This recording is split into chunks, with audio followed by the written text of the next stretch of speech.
La entrevista. Buenas noches, ¿cómo está? Este es un programa especial. No estamos en los estudios de CNN Chile, sino que estamos en la casa y desde ya le agradecemos de Raúl Selpa. ¿Quién es él? Es el presidente de la Asociación Nacional de Exonerados y Expresos Políticos. Está enfermo, pero accedió a abrirnos su casa y a conversar con nosotros esta noche. Él, hace muchos años, por ahí por 1998, fue el primero que dijo que había falsos exonerados políticos. No es una persona de derecha. No lo hizo con afán electoral porque no ha postulado a nada, sino simplemente por razones de conciencia, porque con los derechos humanos no se juega. Perteneció al Partido Socialista, ya no pertenece al Partido Socialista porque dice que él quería otro PS, no el que hay ahora. Con Raúl Selpa conversamos esta noche. ¿Cómo estás? Buenas noches. Buenas noches. La Contraloría acaba de decir recién, en un informe, en un dictamen, que hay 3.000 falsos exonerados políticos, que se han entregado 60 millones de dólares aproximadamente en pensiones que no corresponden. Esto es un gran escándalo y empiezan los disparos entre el gobierno, el oficialismo y la oposición y la concertación. Algunos han defendido esto, han dicho que había problemas de derechos humanos y que esto se justifica. Otros han dicho que que habrá que investigar otros casos, pero que esto es así, que fueron engañados. ¿Cuál es la verdad de todo esto? ¿Por qué usted demoró tanto en ser escuchado? Bueno, demoramos tanto en ser escuchados por lo que planteábamos. Nosotros planteábamos una crítica frontal a lo que era una política de derechos humanos levantada por el Estado de Chile a partir de 1990, que lo único que hacía era reivindicar la democracia y los acuerdos, donde los derechos humanos eran un instrumento negociador. O sea, los derechos humanos servían de instrumento para llenar espacios de poder, lisa y llanamente. Ahí tenemos una ley de amnistía no derogada, con los principales criminales del país impunes. Tenemos, la situación de los derechos humanos en general, con leyes de reparación, que fueron todas han sido instrumentalizadas con fines, electorales. Tenemos la ley del retorno, no nos olvidemos del exiliado, de los exiliados en Chile. Ese fue un escándalo, que concitó la investigación de 3 informes de la Cámara de Diputados. Y eso ocurrió hace mucho tiempo. Después tenemos el caso de los presos políticos torturados, donde se usó el beneficio de educación superior para fines, de generar lucros inconcebibles en universidades donde participaron activamente en sus directorios y en sus equipos docentes destacados miembros de la concertación. O sea, lo que usted dice es que el tema de los derechos humanos, el tema de los exonerados, de los torturados, de los presos políticos, se usó políticamente como una moneda de cambio para llegar a acuerdos en la transición, en primer lugar, y en segundo lugar para lucrar. Así es. Y los antecedentes que entrega Contraloría ahora no son nada más que una ratificación de lo que venimos denunciando nosotros desde el año 98. ¿Qué pasó con los exiliados? Bueno, los exiliados le usaron las platas. ¿Quién le usó las platas? Una ONG que se creó, que si ustedes ven su directorio está compuesto por connotados miembros de la concertación. ¿Se acuerda de quién es eso? Sí, entre los cuales está la esposa del que era el presidente de la CUT, Bustos, están, Jaime Castillo Velasco, etcétera, etcétera, o sea, miembros de ese nivel. Y le usaron son platas que venían, entiendo, del exterior, son platas del gobierno. Son platas precisamente de la solidaridad internacional que fueron usadas, fueron ilegalmente, introducidas al país. Ilegalmente. Así lo destaca la propia Contraloría General de la República. La Contraloría, en uno de los dictámenes resolutivos, que emanan de la investigación que hizo la Cámara de Diputados, de 3 investigaciones que hizo la Cámara de Diputados, determina, que esas platas ingresaron ilegalmente al país. ¿Cuánta plata era eso? Sí, precisamente por el carácter ilegal, no se tiene criterios objetivos con respecto a la suma. O sea, gobiernos extranjeros. Pero estamos hablando de 600, 700 millones de dólares. O sea, gobiernos extranjeros intentando que los chilenos que estaban en el exilio se reinsertaran nuevamente en nuestro país, aportaron dinero y ese dinero se lo apropiaron. Eso es lo que ustedes. Así fue. Bueno, ¿y la investigación criminal dónde está? No se hizo investigación criminal. Porque es la forma como la contracultura chilense, digamos, nos indica que deben resolver los problemas, abuenándonos. ¿Usted lo denunció esto? Eso se fue denunciado. ¿Usted lo denunció ante quién? quién? Lo denunciamos con las organizaciones de retornados que habían. ¿Y ante quién lo denunció? ¿Perdón? ¿Ante quién? ¿Ante quién lo denunció? Ante el gobierno de Patricio Aylwin. Ante el gobierno de Patricio Aylwin. ¿Y qué hizo Patricio Ante el Aylwin? gobierno de Ricardo Lagos. ¿Y qué hizo Patricio Aylwin? Nada. Absolutamente ¿Y Ricardo nada. Lagos hizo algo? Nada. Absolutamente nada. Lo que buscaron fue acuerdos con las víctimas, que ya habían sido victimizados. Buscaron acuerdos para condonarle deudas que tenían en el Banco del Estado, para condonarle acciones de apremio que habían que se estaban ejerciendo como producto de estas deudas, etcétera, etcétera. ¿Y usted sospecha hacia dónde fueron estos dineros? ¿Quién se apropió de ellos? ¿En qué bolsillo quedó? No, objetivamente no podría decirle, pero digamos los responsables están claramente determinados. Usted tiene conciencia que de existir delitos ya están prescritos, esos delitos. Así es. O sea, siempre buscamos la prescripción. Estamos buscando, digamos, el recoveco jurídico para evitar, digamos, y eludir nuestras responsabilidades. El año 1998, la Contraloría estimó que no tenía facultades para fiscalizar el caso de los exonerados, los falsos exonerados políticos, y sin embargo ahora saca un dictamen. ¿Cómo se explica usted esto? Es la política contradictoria que tenía la Contraloría, lisa y llanamente. En la Contraloría, digamos, indudablemente hay influencias nepotistas. No nos olvidemos que esta ley se promulga, digamos, bajo el ejercicio del Contralor Miguel Aylwin, hermano del presidente, que estaba promulgando la ley en ese momento. Posteriormente hubo un Contralor, digamos, cuyo recuerdo, digamos, conlleva la risa, ¿no? El señor Chola. Y últimamente ha sido nombrado este Contralor, digamos, que al parecer tiene actuaciones correctas, pero también entra en periodos de mucha subjetividad. Nosotros queremos aclarar un aspecto con respecto a esto. Contraloría General de la República, digamos, excepcionalidades ni la ley orgánica de Contraloría ni la Constitución le entrega. Acá los obliga a controlar los actos, la legalidad de los actos del Estado, del gobierno, fundamentalmente. Desde ese punto de vista, digamos, esta ley debió haber sido controlada su aplicación desde el primer momento, desde la promulgación de su primer reglamento, ¿no? Aquí hay leyes de derechos humanos que se aplicaron sin reglamento, y eso la Contraloría lo permitió. Aquí, digamos, en nosotros, por ejemplo, para que se aplicara correcta y legalmente esta ley, tuvimos que interponer más de 7.000 recursos ante la Contraloría. 7.000 recursos ante Contraloría, lo que determinó, digamos, que Contraloría creara toda una jurisprudencia, digamos, que no había sido contemplada para la aplicación de esta ley. Rectificara dictámenes y resoluciones que estaban claramente equívocas con respecto a lo que era el criterio de esta ley, etcétera, etcétera. Desgraciadamente, hasta el día de hoy, su propia jurisprudencia, que está compuesta por esta cantidad enorme de resoluciones, es cumplida ni por la propia Contraloría. Porque ocurre lo siguiente, Tomás. Si nosotros hoy día, con la distorsión que se produjo a partir de la instrumentalización que se hace de la ley, no hay que olvidar que esta ley fue consensuada para 50.000 personas. Y hoy día van calificadas 160.000, de un total de 250.000 solicitudes que recibió el gobierno, el Ministerio del Interior. De manera, digamos, de que acá tenemos un aumento irregular del 300% con respecto al número de beneficiarios. ¿Usted cree que hay más de 3.000 falsos exonerados? Por supuesto. Porque la Contraloría hizo una investigación aleatoria, no de todos los casos. Sí, lógico, son muestreos. Exactamente. Son muestreos. Por supuesto que sí. ¿Cuántos cree usted? 100.000. Ya lo dijimos. ¿Perdón? Ya. 100.000. ¿El total son? Son 160.000. ¿Y 100.000 son falsos? 100.000 son falsos.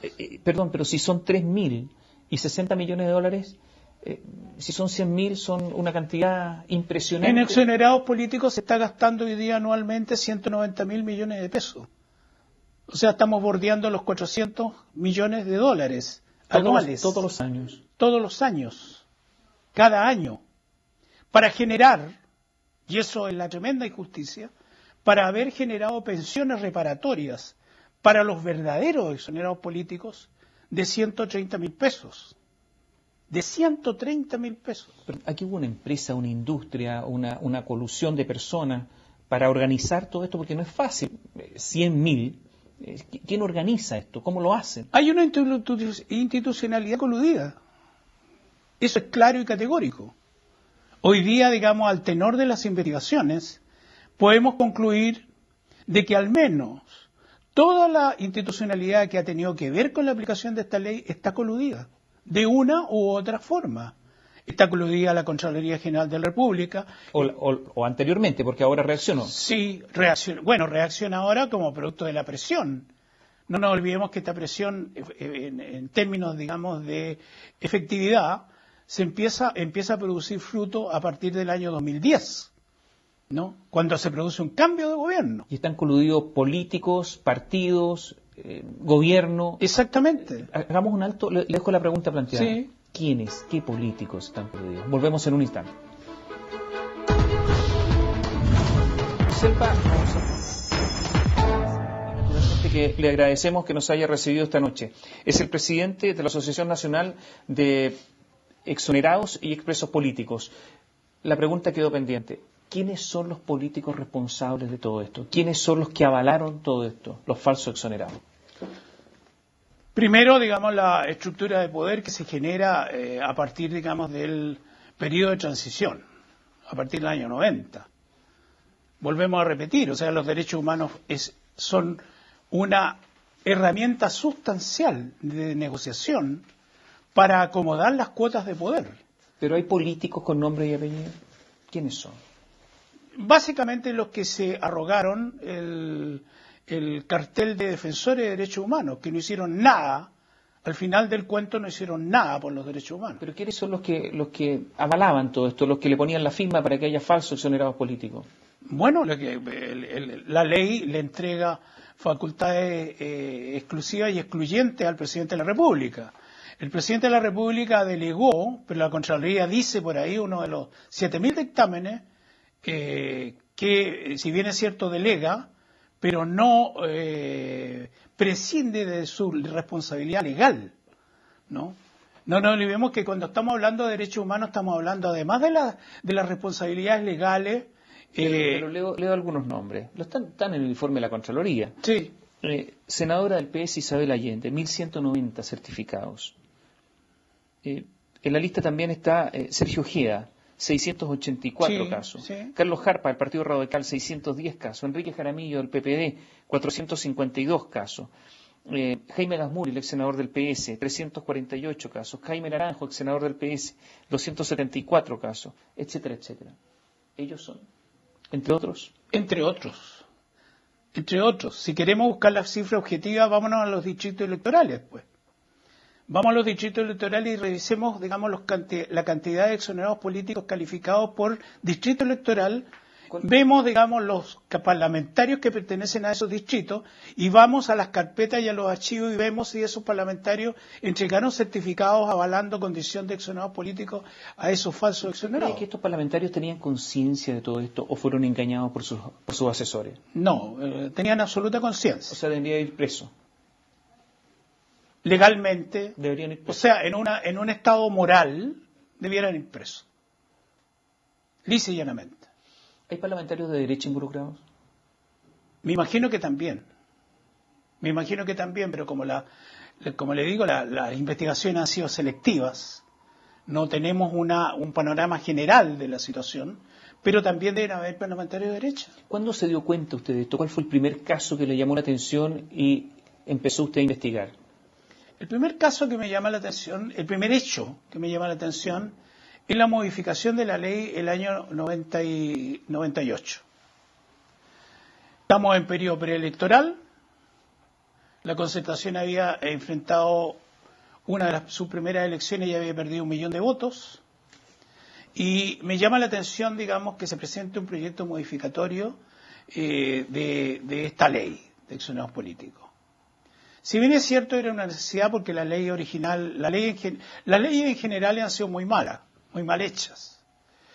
Primero, digamos, contravienen los tratados internacionales de Chile con respecto a derechos humanos, eso es claro y categórico. Así lo ha determinado la propia Corte Suprema. La Corte Suprema le asigna a estas leyes un mero carácter asistencial, jamás carácter reparatorio y absolutamente violatorias del derecho internacional que obliga al país. Ese fue el primer hecho. Y posteriormente ratifica esta sospecha la forma como se empieza a operar. Se cambia absolutamente a la estructura, digamos, que manejaba la calificación en el Ministerio de Interior. Se saca al jefe anterior, el cual era muy criticado precisamente por la estrictez que tenía en la calificación, y se nombra a un señor Humberto Lago, uno que es famoso porque se autodeclaró experto en sectas. Y bueno, a él se le nombra... Eso en los tiempos de Eduardo Frei. Eso en los tiempos de Eduardo Frei. Los últimos, las pochimerías del gobierno de Eduardo Frei. Se nombra a esta persona que antes había estado coludido en el caso Retornados. Ya, o sea, tenía experiencia, eso usted. Por lo menos ese tipo de experiencia. Por lo menos algún manejo tenía de leyes de derechos humanos, de cómo sacarle lucro, de cómo tener lucro de leyes de derechos humanos. Algo, digamos, que impensable, ¿no? Y eso no, digamos, indudablemente es una base de sustentación para lo que posteriormente empieza a ser un procedimiento habitual. ¿Cuál es, digamos, por ejemplo, cómo se operaba? Una forma estándar de operación.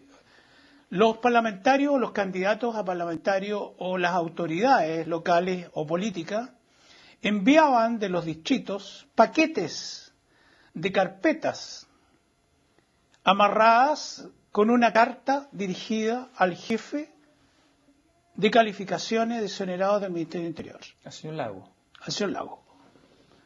Bastaba ese aval para que demarcara, digamos, el ámbito de interés que había en la persona que avalaba. En los Isabel Allende, en los Sergio Ojeda, digamos, en todo esto, que no son, como decíamos, no son solamente estos que aparecen hoy día nombrados en el ranking de Contraloría, sino que yo diría que son casi todos hicieron uso de esta ley para fines electorales. Y, digamos, después, al poco tiempo, a los 6 meses, se transforma en un hábito. Y es cuestión de verlo. ¿Y todo el mundo lo sabía esto? Todo el mundo lo sabía. El presidente lo sabía, el ministro lo sabía, todos lo sabían. El presidente lo sabía, digamos, por los efectos, por el lucro electoral que le estaba produciendo el fenómeno, y también por nuestras denuncias. Nos queda poco tiempo. Hagamos un alto. Le voy a preguntar por las becas Valech, porque esa es otra arista, ahora en materia educacional, porque se intentaba que se insertaran educacionalmente y algo pasó. Volvemos en un instante. ¿Qué se intentaba hacer? Se intentaba hacer que pudieran estudiar, insertarse, ¿no? O sea, el beneficio, digamos, el objetivo del beneficio es ese.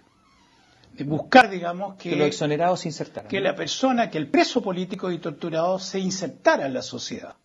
A pesar de la edad, a pesar, digamos, por último, digamos, insertarse socialmente. ¿Qué pasó? El beneficio fue usado increíblemente. O sea, cuando hablábamos delante de colusión, este es un ejemplo de colusión.